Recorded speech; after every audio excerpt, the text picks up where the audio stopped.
All right, welcome back to the Always Bayern Chelsea show. Recording this one right now here on March 15th after a disappointing and frustrating 1-1 draw for Bayern Munich against Union Berlin. We're gonna hop back on here tomorrow and round out the episode with the recording of our reaction to Chelsea's match against Arsenal, which I'm actually really looking forward to.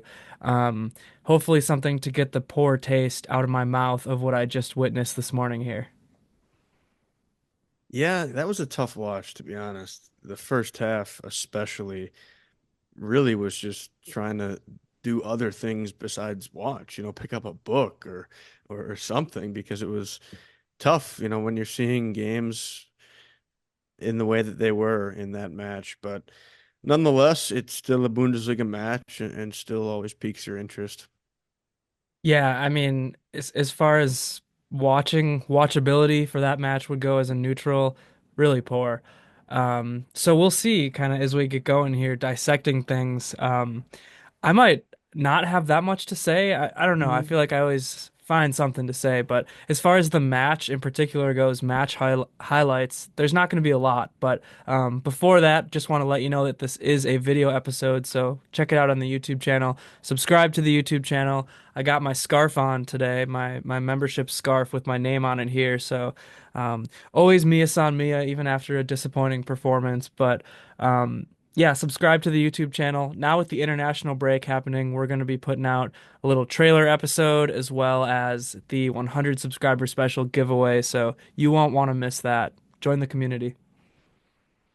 Yeah, and it's a great community to be a part of, whether you're a Bayern fan, a Chelsea fan, a Inter Miami fan, a pro Milwaukee soccer fan, or just a fan of the sport in general. Hey, they just broke ground on the new stadium, or maybe, I don't know. Actually, I shouldn't say that. They signed off, I know, on an agreement to be able to break ground on the whatever they're going to call it, the Iron District over there here in Milwaukee. So it sounds like there may be movement on the team after all. It sounded like they were dead for almost a year. Yeah, they definitely went radio silent for a while there. So hopefully things pick up and they finally get a name, and maybe I throw my hat in the ring in getting season tickets. Who knows? Who knows? Maybe I throw my hat in the ring in terms of manager. Who knows? That would be beautiful. But yeah, anyways, I mentioned it before. 1-1 draw against Union Berlin. Another match here, counting last week's Bundesliga match against Bochum, where Bayern kind of scuffles against a lower table team, losing to Bochum last week 2-3. And yeah, just dropping points in matches that they should win if they want to wrap up the Bundesliga title. As of right now, they're 9 points ahead of Leverkusen still. But if Leverkusen wins their match tomorrow against Stuttgart, the gap would be reduced to six. Yeah, I was checking earlier if when Leverkusen was playing, so that'll be interesting to watch for sure. It's still, in my opinion, Bayern's league to lose. They're definitely in the driver's seat in terms of the Bundesliga title, but you never know. Crazier things have happened. I agree. It's their league to lose is a good way to put it. Uh, but again, a little worrisome. Like these two matches are matches that you should breeze through. And it does hurt to not be able to wrap up the league when you have the chance in terms of the Champions League.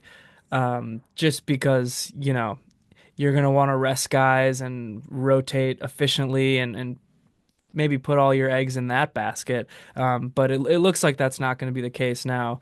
Um, Again, still very, very winnable, the Bundesliga for Bayern Munich, but I think they're going to have to concentrate a little bit harder on it. They certainly will. Every game you have to take seriously, and to Bayern's credit, to Von Sohn's credit, I mean, I think they did take this game seriously in terms of the lineup that they did put out. 100%. Yeah, I didn't really have a problem with the starting lineup, which consisted of Jonas Erbig in goal, filling in for the injured Manuel Neuer, Alphonso Davies at left back, Eric Dyer and Diet Upamecano at the center back pairing. Kim Min-jae is going to be resting for a while, benched for a while, with his Achilles tendonitis flaring up. It sounds like the South Korea national team agreed to rest him as well, which would be a good thing. I don't really want to see him stress that Achilles tendon any more than he has to. Josip Stanisic at the right back position, midfield pivot of Joshua Kimmich, Leon Goretzka, and then the attacking setup was Serge Gnabry at the left wing, Jamal Musiala at the 10, Michael Olise at the right wing, Harry Kane at the 9. So, yeah, I mean, Company put out most of his starters. As far as the starting lineup goes against a team like Berlin, don't really have complaints about this. Yeah, very strong lineup as we both mentioned here, and your top attackers for the most part. I think it sounded like Coman was out, but it's all guys that are very capable of scoring goals, providing key assists, and guys that have been performing well as of late for the most part too, especially in that midfield with Leon and Kimmich. I think they've been dynamite together. So was kind of interesting that it resulted the way it did, but you know, the setup of the game, which I think we'll get into here, maybe just made it a little tough for Bayern to find their footing. Yeah, I mean, it's been no secret. Bayern has struggled massively against low blocks all season long. And on one hand, that's the point of a low block, right? Like to just stifle out attack. And Berlin set up in the lowest block I've certainly seen all season. They had no intention whatsoever to attack at any point in this match. Well, maybe the last 15 to 10 minutes or so they started to attack more, but um, yeah, I mean that whole first half, I don't know if they sniffed the goal one time, not that I can remember. Um, and they just really, really parked the bus. I mean, every single guy in the box defending. And yeah, Bayern's attack couldn't do anything. They should have done better, no doubt. Um, Gnabry was pretty much invisible on the day. And I mean, I don't want to say his time at Bayern is over, but it's kind of looking like that. He has not done much of anything as of late. And I would have wanted to see Leroy Sane a lot sooner. That was one of the few um, complaints I had, I guess, about the attacking setup. Um, Kingsley Coman picked up that knock against Leverkusen, so he wasn't available. The other thing too is I think that Thomas Muller would have been a good option in this match. Maybe not necessarily to start if you don't want to, but I mentioned this before. Bump Musiala out to the left wing, put Muller there at the 10. His creativity is what you need to break down a low block, and so you know we've seen this so many times, and Company just hasn't changed it. I don't know why you don't give Muller a try in a match like this. Yeah, that was interesting to me. And to touch on your point briefly, yeah, Union Berlin one shot total in that first half, but it's kind of crazy because Surge to me when I was watching that first half just seemed like he was kind of free flowing around all these different spots. He'd be on the left, then he'd almost be where Kane was as a striker, then I'd even see him on the right sometimes, but still wasn't really doing much. A lot of times when you see a player that gets a lot of freedom like that, it's because they get the ball a lot and are making great moves and stuff, but yet he really wasn't. So that to me was kind of an interesting wrinkle. Not sure if that was part of the plan or if it's just kind of how it ended up going. But I do agree that you might as well play a guy like Moore. Guy's been around forever. It's not like a match like that. He needs speed. He certainly doesn't have speed, but you don't need speed against a low block. Yeah, that's exactly my point. Again, I feel like I champion Muller all the time, and obviously he's one of my favorite players, but it's not like I'm even meaning to do that. I just think in this kind of a match, he would work so well. Like that's his specialty is causing chaos and in the attack like that. There's some matches where I'm all for, you know, Zane, Musiala, Olise, and just like high-powered attacking speed. There's a lot of matches where I think you need that, but against teams that play a low block like this, Serge is not breaking through a low block at this point. He's just not. Even Coman struggles against low blocks a lot. I think Olise is good at breaking down a low block. Musiala has been kind of hit or miss lately.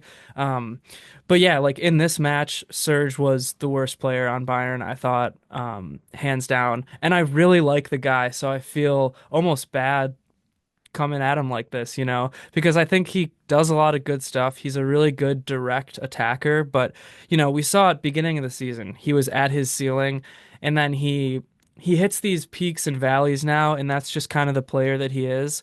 Kingsley Coman as well, I would say, has this cycle of peaks and valleys, and both Serge and Kingsley are not healthy that often, or I guess in long stretches that often. So I'm kind of just accepting what I have in those two players right now. And that's why it's like Mueller just needs to be out there. I don't know. Like I said, we've seen it enough now where these guys can't break down a low block, where I think you need a guy like Mueller on. But um, yeah, as far as the rest of the attack goes, Kane was almost invisible pretty much all day. I thought Musiala had one of his worst matches of the season. Just a lot of bad passes. Really, the whole team just wasn't in sync with their passing. A lot of really poor crossing on the day, and just more turnovers than you would expect this Bayern team to have. Again, credit to Berlin. They had their game plan and they executed it very well. I mean, they defended very well. I have to give them credit for that. Um, yeah, I thought Olise was the best attacker on the day by far. He was doing his trademark cutting in, firing off shots, but they weren't falling on the day. Yeah, the attack was poor. They just didn't look sharp enough. Errant passes at times from Kane. Even Kimmich, who I thought ended up playing pretty well at times, had some poor passes. Agree that Elise was probably the best attacker for Bayern. He always is looking threatening over on that right wing, whether it's going to be a cross coming in with his left, even with his right at times. He actually surprised me with some speed as well along that touch line, which usually I don't consider him a guy that has a lot of speed, but he did show at times, when Bayern would collect the ball quickly, the one time Berlin would have it in the half. But yeah, it's just those wings, as we've talked about time and time again. It's going to be inconsistent for a lot of these players, just the name of the game for wings. And Elise is a rare, rare case of a guy that is consistent, especially on this Bayern team. Between him and Kane, pretty much will always be there in threatening ways. Yeah, I agree with you. I agree with your point about Kimmich too. More bad passes from him and poor crosses than I usually see out of him in a match, that's for sure. Um, the other interesting thing to mention too is Stanisic at that right back position. I am the guy who always advocates for Stanisic. But I actually thought this is a game where Limer would have really flourished as well. Limer's been playing a lot lately, so I get it that he's going to need some rest, but I think that Limer would have been more disruptive to that low block in this one. Although I think Stanisic offers something that really no other right back on the team does, and that's these really good runs. And Stanisic is also really good at crossing and playing into the box. Um, I think him and Olise don't quite have that chemistry yet that Limer and Olise do. Limer and Olise are so dangerous on that right hand side together. I think Stanisic could be very dangerous once he builds up that chemistry with Olise. It seemed like they kind of were, I don't know, missing each other. I noticed a few times where Stanisic would make a run and Olise just wouldn't see him. Um, Olise, for as much as I love the guy and as much as I think he has great attributes up and down his game, I think the one area where he's lacking a little bit is his vision, which is probably typical for a young player. He doesn't always see the field all that well. Granted, I'm watching the game from a bird's eye view, so of course I'm gonna see Stanisic making a run that he might not see. But yeah, that was just one other thing I wanted to bring up. Yeah, with time they'll forge that connection and be able to find each other and know each other where each other are at all times. I will say, I agreed with you at the time when you texted me about Limer because it seems like when he does score goals for Bayern, which doesn't happen often, but when he does, it's because he's getting up super far up the pitch and everybody's up there, whether it's against a low block or whatever, and then it'll be some scenario where he can get a shot in because of that. So wouldn't put it past him to score a goal in that type of scenario. But clearly, Vincent, didn't think he was the man for the job, and who am I to judge a manager? Yeah. To be honest, I don't really have anything else to say about the first half. There was one moment where Olise found Musiala with a beautiful through ball. End of the first half, maybe beginning of the second half. I can't even quite remember now, but um, it was a one-on-one with Musiala and the keeper, and Musiala just kind of weakly put the ball right into the keeper's arms. So that was the best chance up until that point in the match for either side, I had thought. Um, but then, yeah, we finally saw the 65th minute. Bayern Munich um, decides to bring on Leroy Sane and take off Serge Gnabry, which is, again, something that I thought should have happened at halftime, maybe, certainly sooner.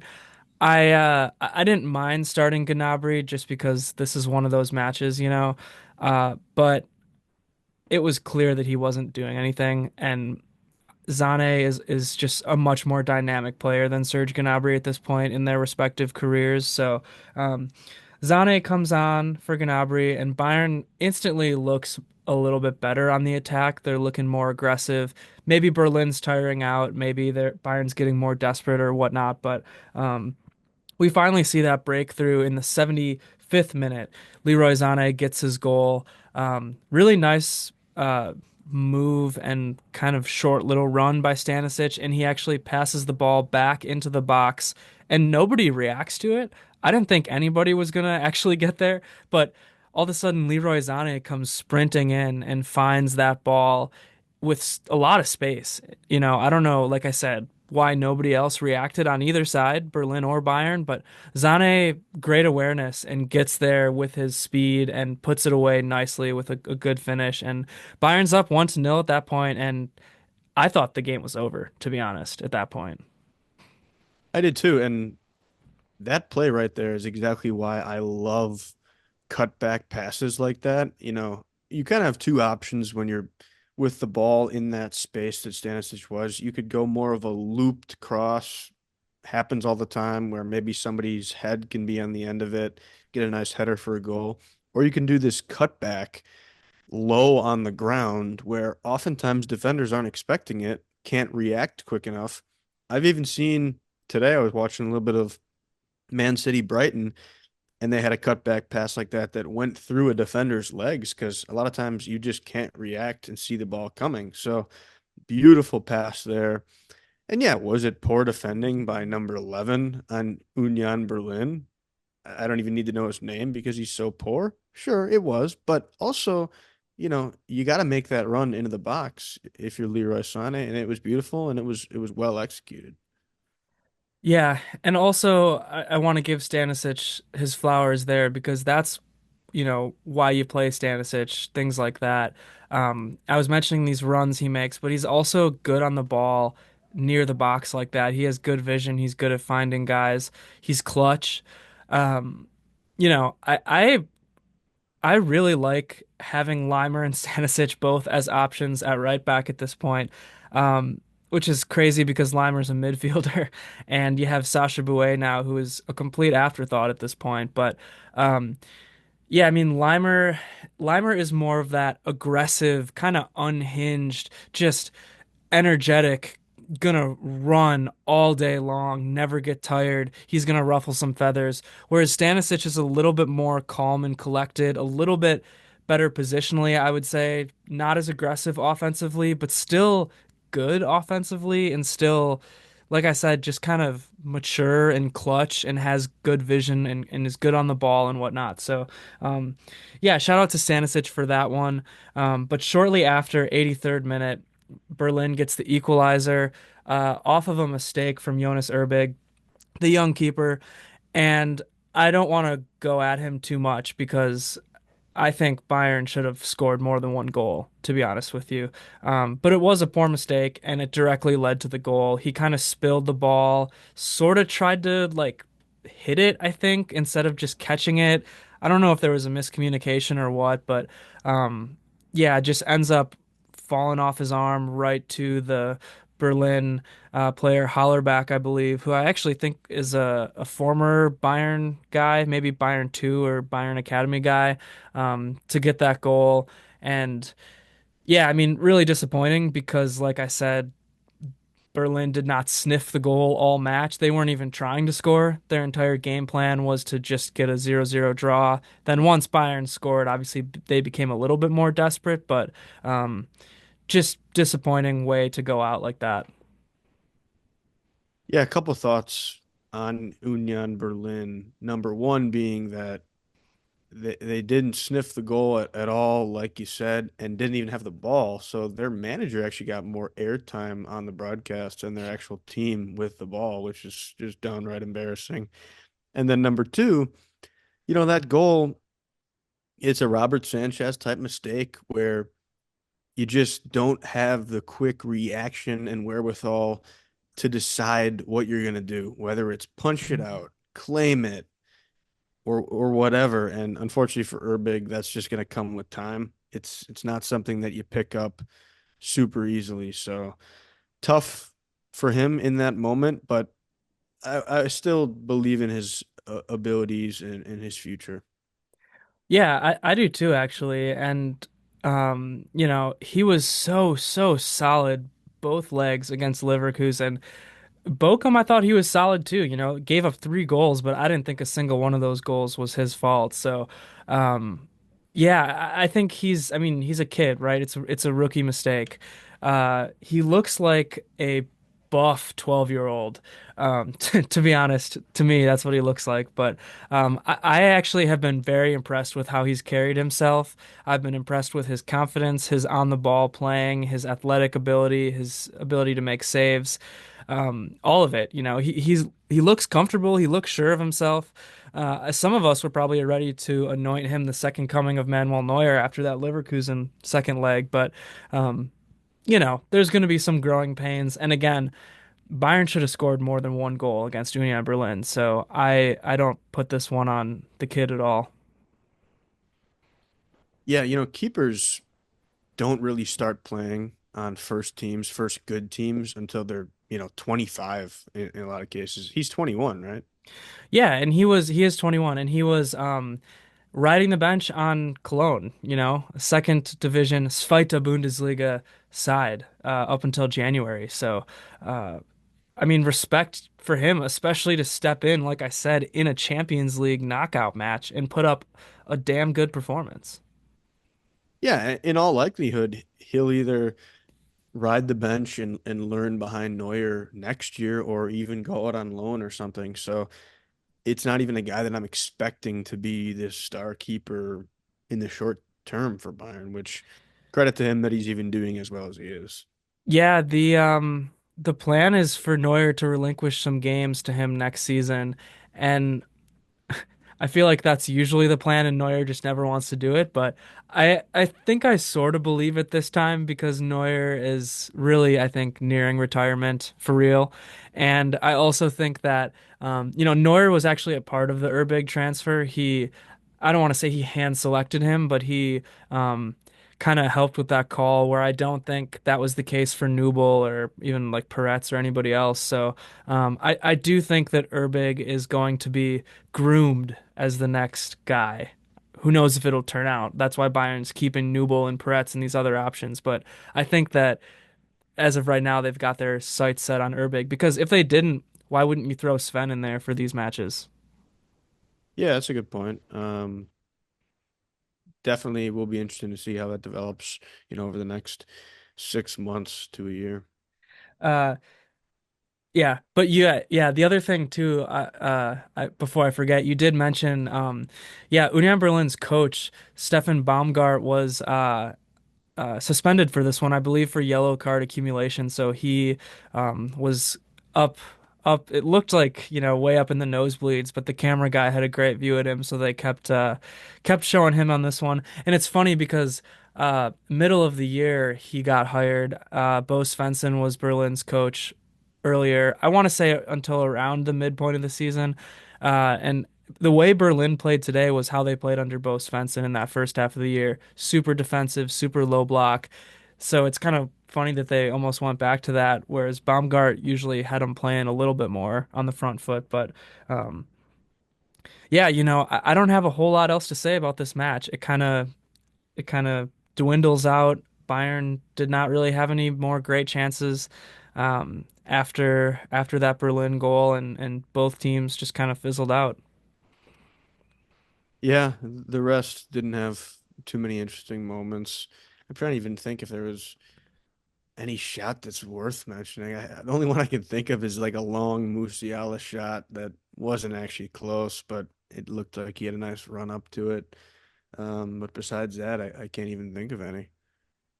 Yeah, Bayern didn't have a lot of good chances. There was a couple by Gnabry. One he shot at the keeper. The other one he skied a million miles over the net.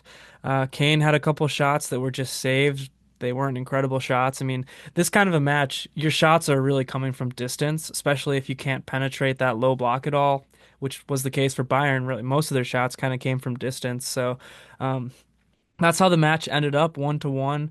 As far as match awards, I gave Olise the man of the match. Thought he was the best overall player throughout the 90 minutes for Bayern. Well, he didn't play 90. Actually, he came off in the 82nd, and Ito came on, but you know what I mean. I'm giving Leroy Sane the Robin for coming in with an instant impact, scoring that goal. Underrated, Alphonso Davies. He honestly looked like one of the best attackers on the day, just because, like I said, Kane, Musiala, and Gnabry were relatively silent. And then defender, I'm given to Upamecano. Thought he was the best defender. Thought about giving it to Dyer. Dyer was solid too. The whole defense was solid, but they weren't tested whatsoever. So I guess there's that. Yeah, I'll give my man of the match to Eric Dyer just because the guy is just underappreciated as always. Comes in, does what's asked, doesn't complain at all. And he's just a solid player, a solid defender that can shore up your team when a guy like Kim is out, which I find very impressive. Yeah, well, I was gonna say I feel like I'm in the majority or minority, but I feel like a lot of Bayern fans like the guy. I think it's just Bayern's front office that doesn't want to extend him. I want Eric Dyer extended. He's cheap, he's reliable, and he's a great locker room leader by all accounts. So I want to extend him. I don't see why you wouldn't. It sounds like, um, well, for a while it sounded like there was no shot he was going to get extended, but actually this week there's a report that came out that Bayern might be reconsidering that. So um, I don't know. He's just a guy that I think you need on your team. I think you need guys like him if you want to win the league. It's a long season, and um, yeah, he's just a key veteran.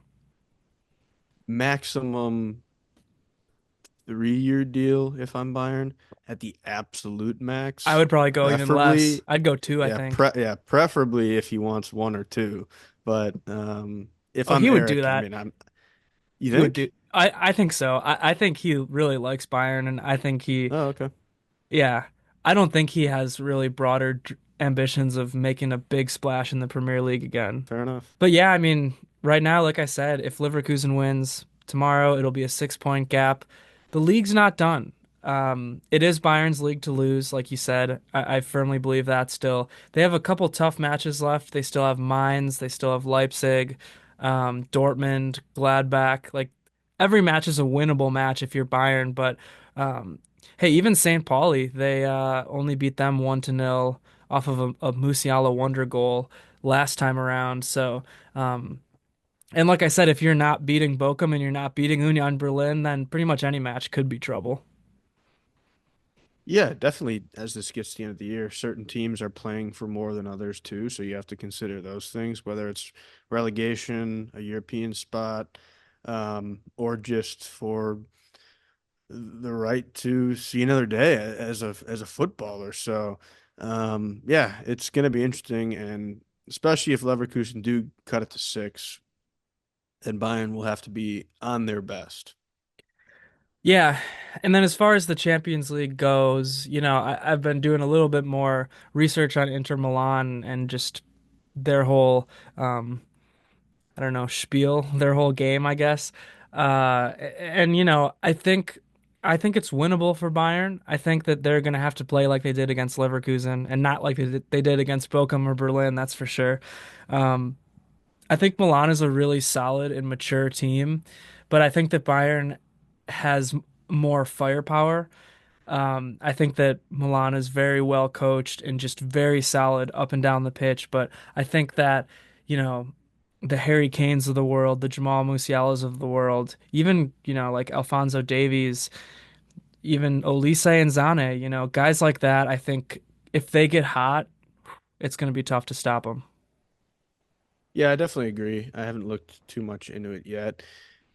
Definitely check us out over the international break. I'm sure we'll put out a little bit of a longer preview for this one, but historic teams, both of them. I mean, all the teams left in the Champions League are just massive, massive names, basically, except for Aston Villa. So, gonna be a lot of fun. Yeah, I agree with you. Champions League is heating up, and there's going to be good matches really up and down the bracket. So, looking forward to that. If we make it past Milan, the other side is Barcelona versus Dortmund, and Dortmund.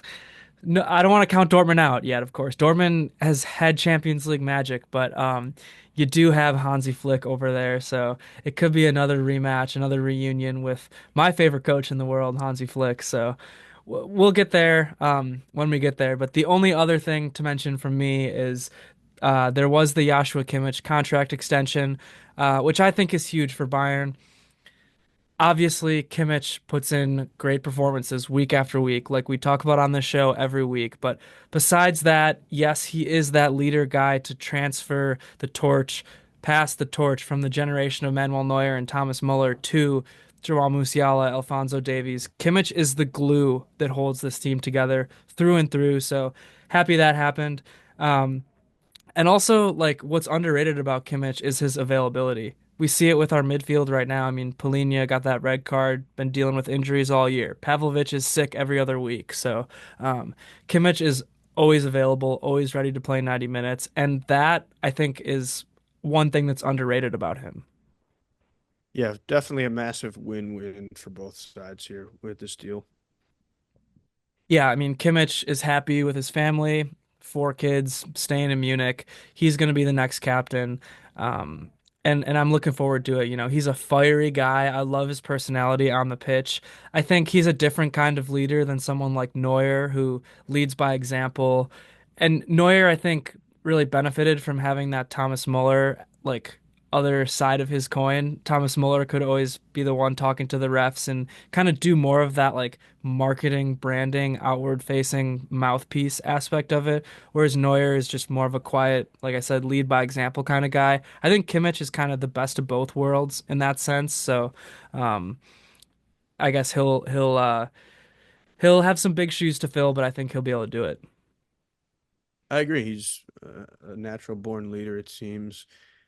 I think, honestly, whether he's captain in name or not, I mean, you mentioned being able to talk to the ref. I've always thought it's kind of interesting when you make a goalkeeper a captain. No disrespect to Neuer at all. I think he's a leader, but to me, especially the way they've been doing yellow cards with dissent, things like that, I just think you need a captain on the pitch close to the ref. Midfield especially really helps, but yeah, he's definitely a guy that is huge for Bayern in that department.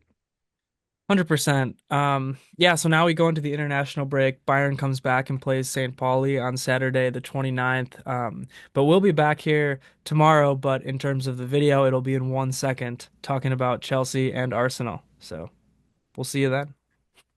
Definitely. Chelsea lost today, 0-1 to Arsenal.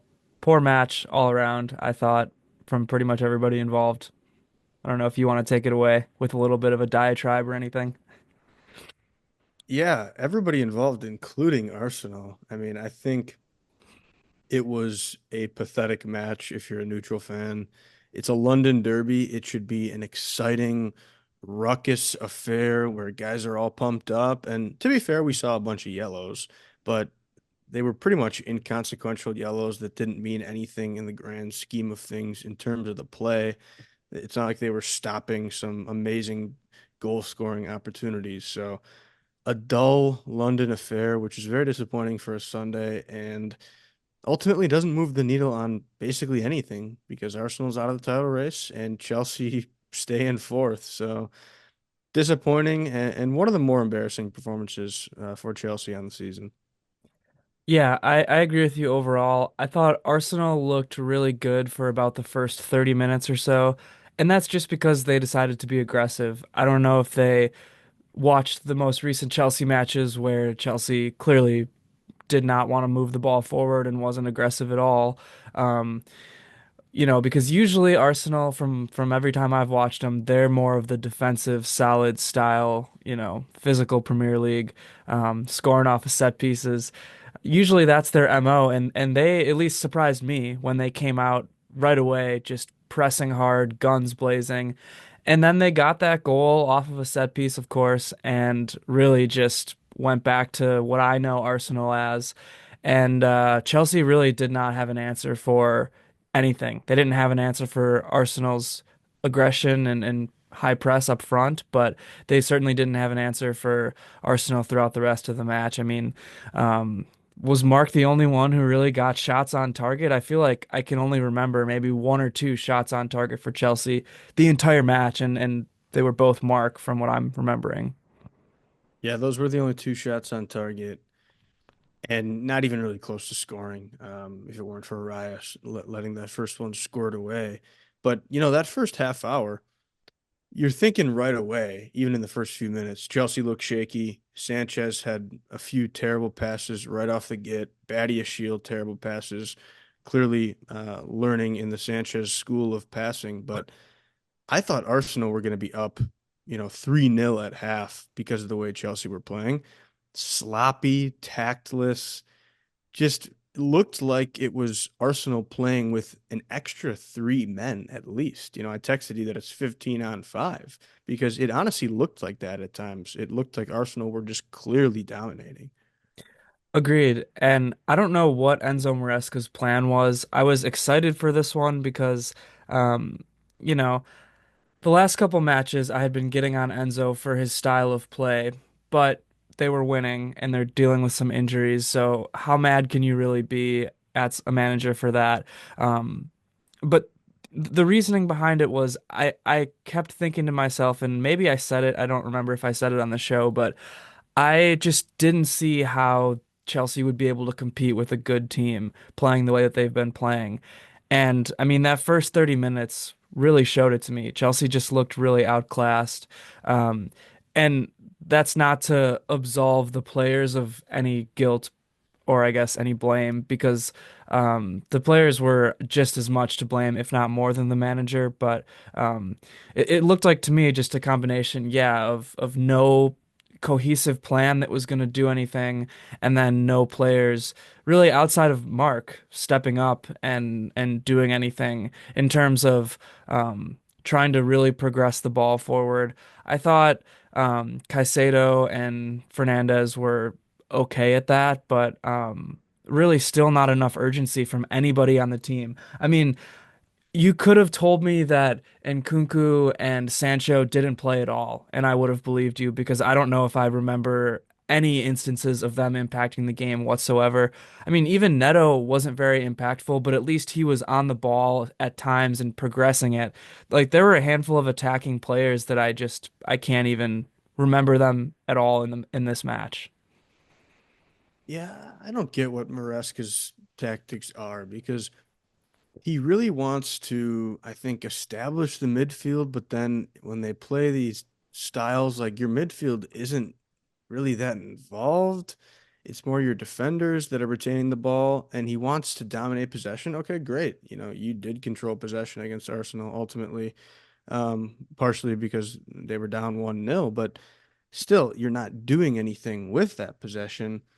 So I struggle to find what the goal of it really is because you see other teams then get the ball and progress and attack against Chelsea, and there's always openings. Whereas when Chelsea are with the ball, because they're so slow with the build-up, there's no openings at all. Because I think even when you're playing a team that doesn't want to do a low block, when you build up so slow, every team is essentially in a low block against you. It's actually kind of crazy the more I think about it. That's kind of just how it is. Yeah, that's a good point. I also, in this match in particular, I really struggled to see what he was trying to do. Uh, when they were playing Copenhagen or even Southampton and Leicester, these, I guess, a little bit weaker sides, certainly weaker than Arsenal, you could see what he was trying to do in terms of controlling possession and building up, even if I didn't agree with it or like how slow the build up was or like the exact ways of attacking he was going about. In this one, I really honestly had no idea what the game plan was. And I don't know if that's because Arsenal just started out the match so fiery and they didn't, and Chelsea and Enzo didn't expect that and didn't plan for that. But even when Arsenal kind of let Chelsea control the ball, like you're saying, I don't really understand what they were trying to do. Outside of Mark really pushing forward and really being part of that attack, I don't get it. Like, I don't get what Nkunku's use was supposed to be, um, or even really Sancho. Like, I don't know. I don't get it. I get Neto's trying to lead the press, and I get you're trying to progress the ball through Caicedo and Fernandez and James kind of when he was in, but I don't get it. I don't get what's the final third decision? Like, what are you trying to do in the final third? Because they almost did nothing in the final third the entire match. And that's why I struggle to place blame on people for this Chelsea shit show. At this point, I do think it really is everybody because clearly, from an ownership perspective, you haven't done enough in your first 3 years. The sporting directors don't know what they're doing outside of signing young players, which I'm fine with that if you also pair it with getting some good players for now. And I don't think they're building what Maresca wants to build. And I don't know if Maresca knows what he's building. And yes, there's some injuries and things. And then, yes, it's on the players too, because you look at this squad and on paper, it's probably talented players, but I watch them play and I can honestly say every player is shit except for about three. So to me, that's a player problem, a managerial problem, and then a sporting director problem for trying to fit these guys together that clearly don't make sense. So I just struggle with that so much because, you bring up a guy like Nkunku, and I would have said 2 years ago he's a phenomenal player. Now, I'd be shocked if anybody pays 10 million for the guy. It seems like he's that bad. But is that him? Is that Enzo? I think it's a combo of both, but it's just crazy that all these players all of a sudden are shit. Yeah, I don't really get it either. And I guess we should maybe caveat this whole conversation with Chelsea is sort of getting results. I mean, they're in fourth right now in the Premier League. I think it's a bit of a down year for the Premier League, and they're in the final eight of the Conference League. So it's like they're sort of getting results, right? I mean, Enzo has said this entire year that they're not even supposed to be top four yet, or whatever he's trying to say.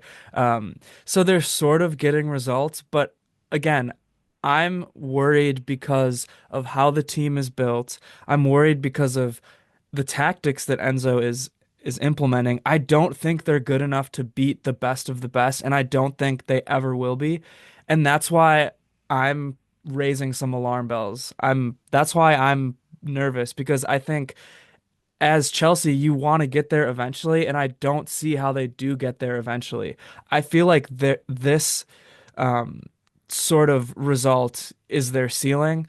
Not saying, the way that they have been performing against some of these poor teams lately is their ceiling, but like I'm saying, maybe fourth in the Premier League is their ceiling with the way that Enzo is coaching and the way that he's utilizing these players and with the way that the squad is built. Because, yeah, I sort of see the vision, but I don't think that vision of just signing a bunch of young, talented players works unless you really, really know how to use them. And it doesn't seem like Enzo does know how to use them right now. Um, and I'm always of the mind of you need veterans and you need guys who have been around for a while, you know. Um, I hesitate to bring up Conor Gallagher because I don't think he necessarily fits well in Enzo's system or he would fix anything at all. But I think you need players like that who have been around for a while. You need more Reece Jameses to pair with these young players. And I get it, like I Bayern Munich is such an old team and they probably could stand to go a little bit younger. But I just think you need, the Kimmich kind of glue guys, regardless of I shouldn't say regardless of how they play on the pitch, but you need something else in the locker room and you need, I don't know, you need other kinds of players. And I don't think this strategy of building a squad is going to get you to the pinnacle of where you can be. And you know what's funny is this team right now with the injuries isn't even as young as it normally is. You know, you have Reese there who's young but still experienced. You know, you have Enzo and Caicedo who've been around long enough. Cucurella even. Sancho's been around the block. And Kunku's pretty old at this point. Neto's been around. Like these aren't even the first and second year players anymore. Those guys are all hurt. So that's the crazy thing is even with these more experienced guys, they're just not fielding a good squad. And I struggled too to see what Maresca's trying to do with some of these guys. You know, I look at Reece James now, and I think he's just being completely wasted. While I do think he can make a compelling midfielder and be good for any team in that role, we've seen him do it. His best position is at a right back. And whether that's inverting or not, I like him too, just as a normal defensive right back. I think he provides so much cover there. And Maresca is bound and determined, apparently, to keep him a midfielder, which congrats, because you now have way too many midfielders next year. Once you bring back Santos, if Lavia is healthy, this is Sujo guy that they're signing to be a Caicedo type. Like, and then guess what? You don't have a right back. You don't have a right back because Gusto is terrible now and has shown that he's not a good right back in this system. So what? You're gonna put Fofana there? No, he should be a center back. So to me, it's like even the good players Maresca has, I don't know if he knows what to do with them. I'm glad you said that because I was actually going to bring that up a couple weeks ago when Enzo was once again going on his rampage of I always saw Reese as a midfielder. Ever since I saw him, I always thought he was a midfielder. And you know, I think Reese is a good enough player to play midfield, but I'm totally in agreement with you that he needs to be right back on this Chelsea squad. I don't, I mean, they have an overflowing midfield, when everybody's healthy, and then yeah, including Santos. Um, and they don't have a right back, like you said. I don't think it's worth it to try to play Fofana or even Gusto, who is a right back, at right back. Um, I think you just got to put James in there. He's the most solid one on your back line at times. I mean, oftentimes. Um, so, use the talent that you have in midfield, and I would not waste a spot by putting James in there.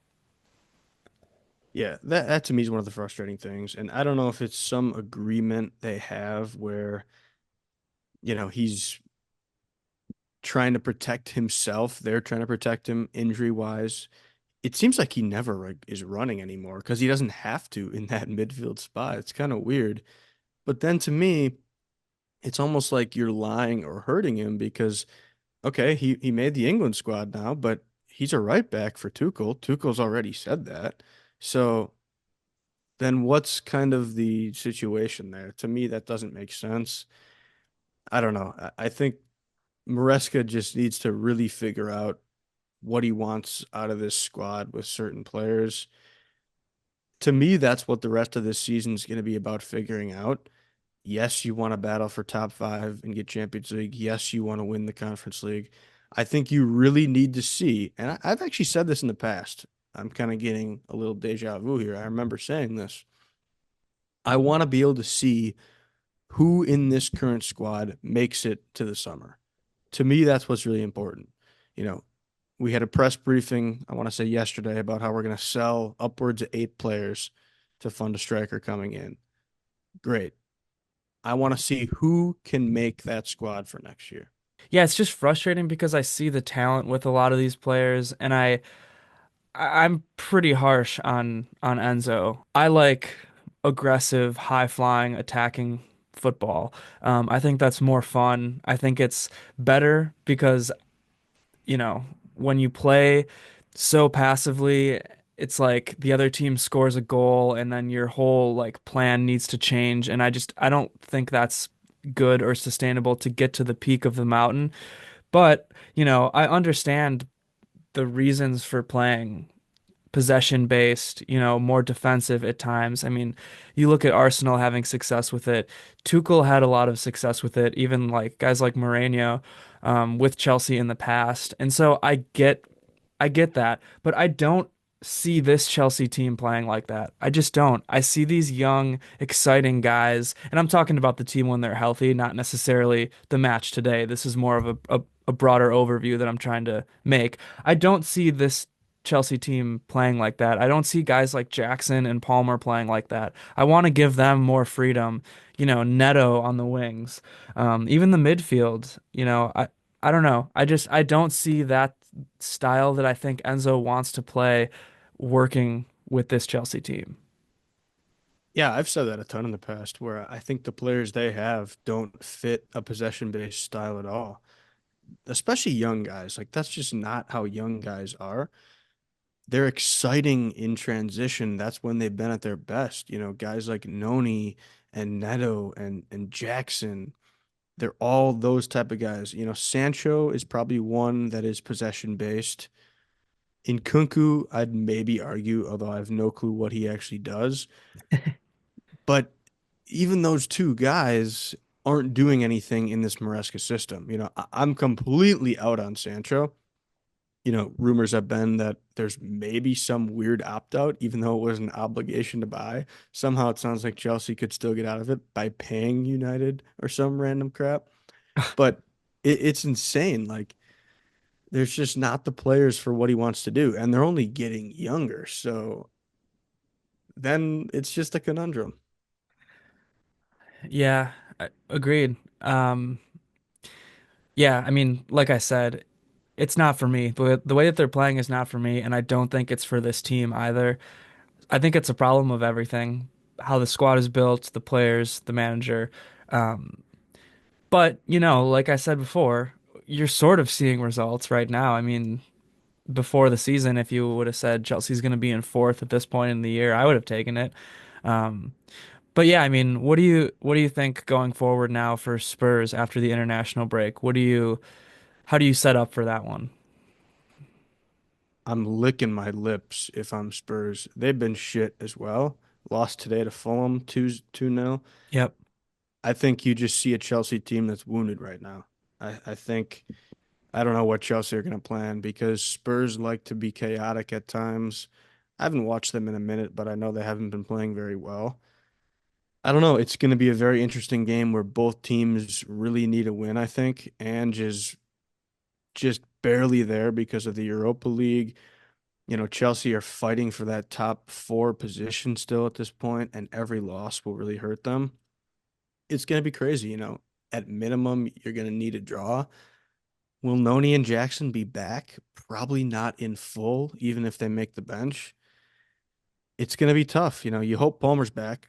We haven't even mentioned that Palmer was out. I don't think he would have made a difference today, but yeah, it's going to be crazy, but you need every win possible in the Premier League right now. Yeah, I mean, I have watched a little bit of Spurs. I think I watched like three or four Spurs matches in a row because of Tell. I wanted to watch Tell, and Spurs do not look good. I think if you have some of these guys healthy, Noni, Jackson, Palmer, you're gonna want to be a little bit more aggressive. But if you don't, I mean, maybe you do kind of wait for Spurs to break down and go off the counter. Yeah, I don't know if I see Chelsea doing that, which just sucks. I don't know. It'll be very interesting to see what Maresca's plan is. Like I said, it really depends on if some of those players are back too. I don't know. It's I'm kind of at a loss for what I expect from this Chelsea team. There is something I did want to bring up too to get your thoughts. I mentioned this multiple times during the match, but Maresca talks about, you bomb it long as a goalkeeper, I'm subbing you. So, do you think his plan was to bomb it long? Because that's all Sanchez did, and he didn't get subbed.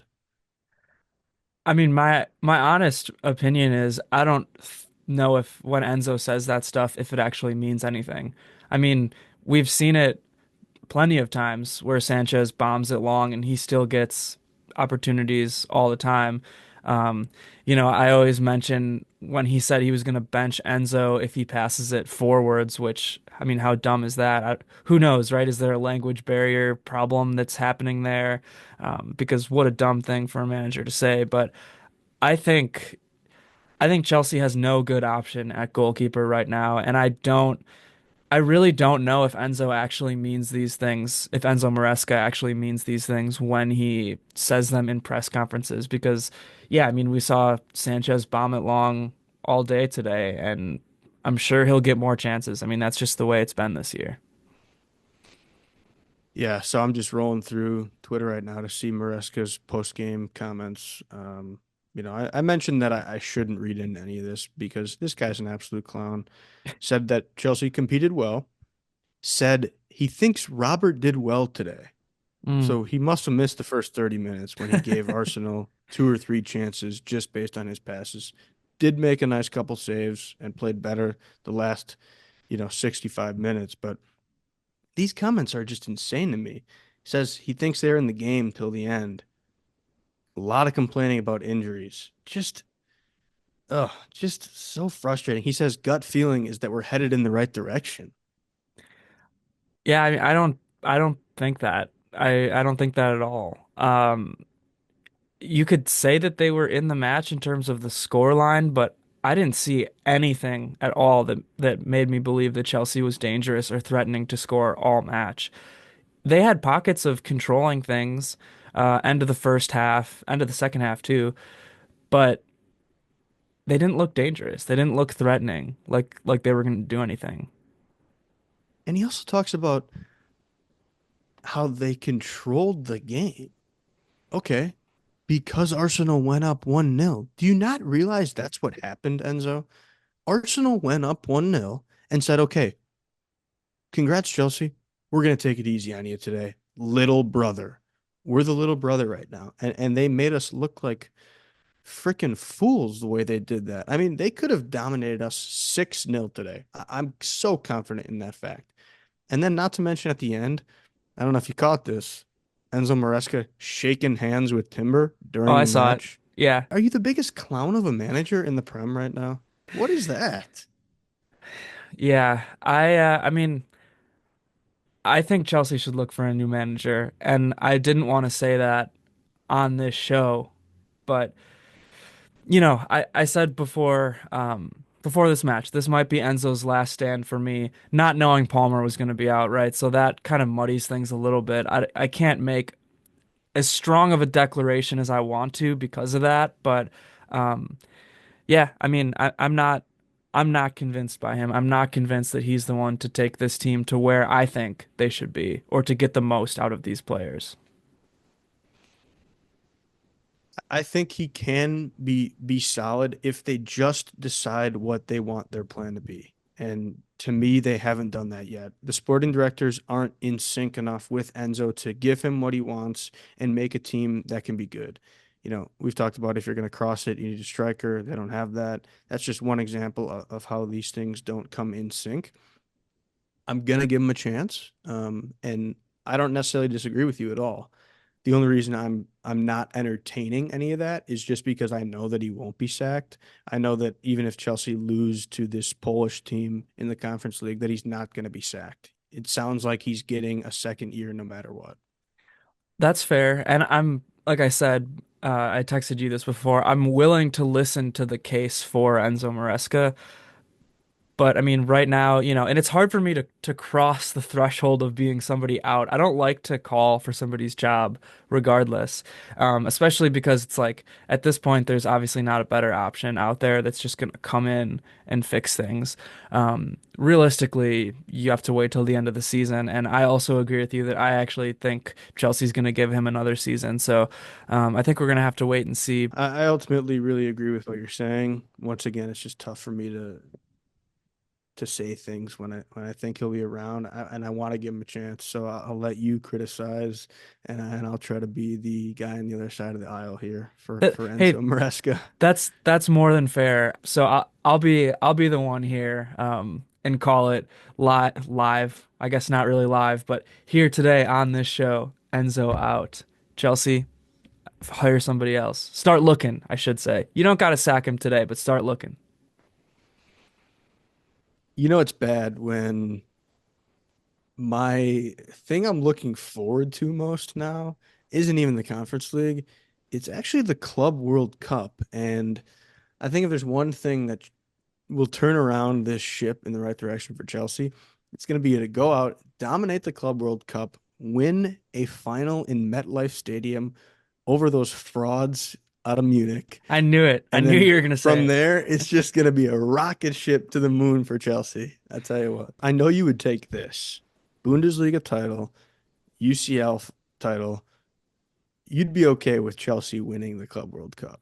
Of course. If Bayern wins the UCL and the Bundesliga, if they win a double, if they win the UCL on Company's first season, sure. Take the Club World Cup. Take it in the most Chelsea need more. gruesome. Yeah, take it in the most brutal way ever. I don't, as long as everybody stays healthy, of course. Take it in a penalty shootout for all I care. Yeah, it's sad, but I really am looking forward to that. And the reason I bring that up as well, because Chelsea are still signing some young guys, guys that we're not necessarily going to see. Actually, one guy we probably will see in that Club World Cup. But so Chelsea sound like are signing Giovanni uh, Kenda, I believe. He is on Sporting, 17 winger, can play both wings, left-footed. He'll go back for a year at Sporting, sounds like, and so we'll join Chelsea, in 2026, I guess, summer. And then sounds like they're probably going to add another guy from Sporting, Dario Asujo. He's 20. I think he's going to come in right away this summer and play a role in the Club World Cup behind Moises Caicedo in that kind of six CDM role. So a couple of signings, typical Chelsea, younger guys. Although the second one's 20, and I think will play right away, so that'll be interesting. Yeah, how is it going to work for Chelsea for the Club World Cup? Are they going to like will Santos play? Because I think they changed the rules, right? Where like summer signings can play, but do you think Chelsea's gonna really change up their squad from how it is in this season to go for the Club World Cup? Yeah, so I think those changed rules would help a guy like Asujo get in. Santos will be a part of the squad, like he's just returning from loan, so he would be able to easily play. Um, they certainly will have a lot to sort out, Do you which do we'll you talk think through before then. But do you think he will though? Like, do you think he's going to be part of their plan for the Club World Cup? I know he is for next season. yeah, Yeah. yeah. I mean, they've said for sure for next season, so I would anticipate your Club World Cup is kind of like your preseason, but more intense. So I would hope so. Um, they kind of view him as a Lavia, I think they were saying. Um, and sounds like they view Kendry Paez as an Enzo, which he'll probably go out on loan next year. But there was this big briefing on all these midfield guys and how they view him. So that will be interesting to watch. Santos is actually playing right now. Strasbourg are playing. So the more exciting team out of the Blue Co. Actually, you know what? That is true what I just said about more exciting. I do want to say something that I almost forgot, but glad I remembered. Shout out to the Chelsea women's team. And if you recall, when we started our pod last year, when things are getting rough for the men, I got to sprinkle in some Chelsea women because 4 matches in a row here, all against Manchester City. First one was yesterday. I believe it was yesterday. I think it's like the FA Cup for women, and Chelsea won against Man City 2-1. and now they go on to play two legs in the Champions League for women against Man City, as well as a Premier League match against Man City. So super crazy. Four matches in a row against one team. Yeah, shout out to that Chelsea's women team. The Bayern Frau had I believe they just had a 3-1 victory over Wolfsburg. Um, so good things happening um, over there as well on both sides. Do you know if they're in the Champions League at all, or I think they are. Honestly, I have no clue though, really, how it's all structured. If it's like the same as men, if it's different, I really don't know. I would not be the I think person there's to. just less teams. Yeah. But yeah, I shout out as well, Sonia Bonpastor, new manager for Chelsea this year. They have not lost yet. I think they're 26 wins and two draws or something. Absolutely insane. Wow. Very, very respectable. It looks like Bayern's women are in the Champions League knockout, the quarterfinals knockout. Um, so same as the men, they will be in that quarterfinal. Well, let's hope we get a nice matchup of Bayern against Chelsea because it Yeah, won't happen ever for the men. yeah, we'll see about that. But yes, on top of the Bundesliga as well, holding on to that lead with that win over Wolfsburg. So good stuff. Love to hear it. All right. Anything else you want to say? I mean, we got the international break coming up. That doesn't mean we will be going on break. We'll certainly have a lot of good stuff for you, including the 100 subscriber giveaway at long last. So subscribe for that. Um, yeah, Germany playing Italy in the Nations League quarterfinals here. A battered Germany team, obviously missing Florian Wirtz will suck. They have quite a few injuries right now, but we'll see what Captain Joshua Kimmich, Coach Julian Nagelsmann, and co will put together for that one.